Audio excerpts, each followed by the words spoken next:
सिर्फ 3 खवातीन ने मिलकर इसका आगाज किया। मैं, टेक्सास की डॉक्टर रचना पटेल और कैलिफोर्निया में रहने वाली योगी। हम सोशल मीडिया पर मिले और इस बात पर मुत्तफिक हुए कि गांजा इस्तेमाल करने वाले जनूबी एशियाई लोगों के लिए इस बारे में खुलकर बात करने की एक महफूज जगह होनी चाहिए।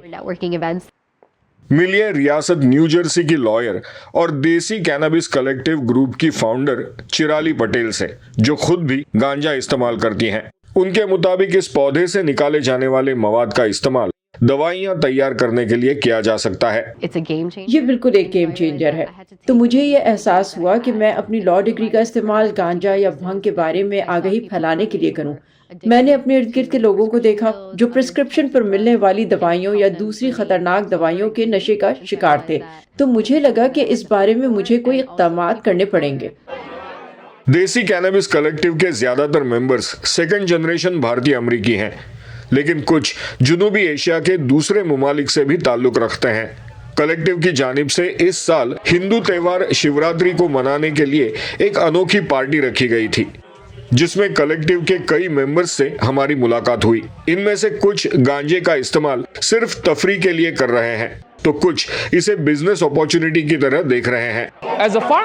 एक फार्मासिस्ट होने की हैसियत से हम अपने पेशेंट्स की मदद करना चाहते हैं और उन्हें ठीक करने का एक कुदरती और मुकम्मल इलाज मुहैया करना चाहते हैं, और इसी वजह से मैं गांजे की जानिब राग़िब हुआ।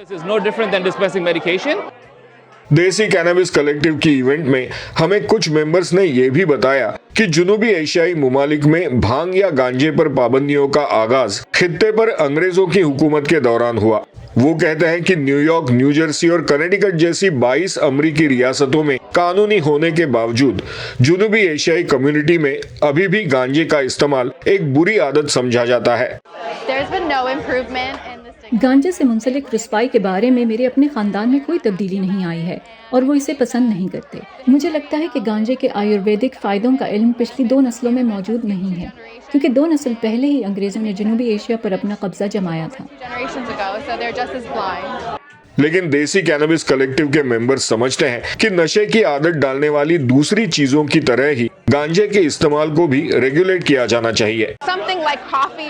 कॉफी जैसी चीजों के लिए कम निगरानी की जरूरत होती है, मगर तंबाकू जैसी चीजों के लिए जिसकी ज्यादा लत पड़ती है, उसके लिए सख्त कवायद की जरूरत है। तो अब हम इस बात को यकीनी बनाना चाहते हैं कि कंपनियां बच्चों को टारगेट ना करें। हालांकि गांजा तंबाकू के मुकाबले में ज्यादा नशावर नहीं होता, फिर भी हम इस मामले में कंपनियों के लिए सख्त कवानीन चाहते हैं। देसी कैनबिस कलेक्टिव के नुमाइंदे कहते हैं कि जुनूबी एशियाई कम्युनिटी में गांजे से जुड़ी गलतफहमियां आहिस्ता आहिस्ता कम हो रही हैं, लेकिन इसे पूरी तरह से काबिले कबूल होने में और भी वक्त लग सकता है। Anshuman Apte, voice of America, New York.